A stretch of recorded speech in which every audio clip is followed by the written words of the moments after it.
talking to the City Club debate, where I had a chance to hear you, your opponent talked a lot about Art Robinson wants to shut down our public school system. Yeah. Is that what you want to do? Yeah.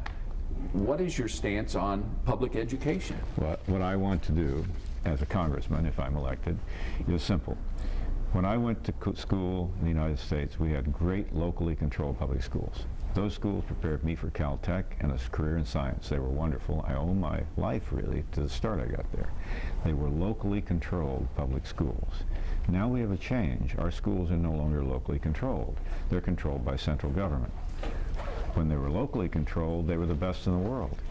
Now, under central control from the politicians, bureaucrats, and special interests in Washington, our students on academic tests rate almost last in the Western world, and Oregon's almost last in the United States.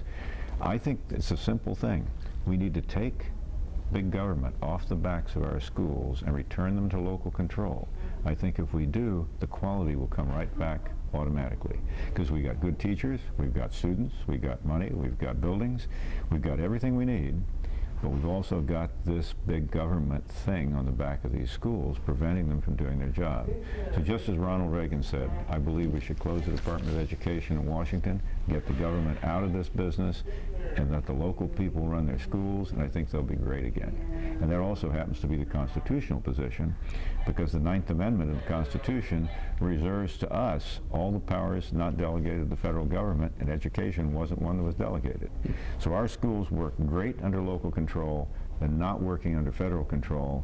We need to go back to local control. That's what I want.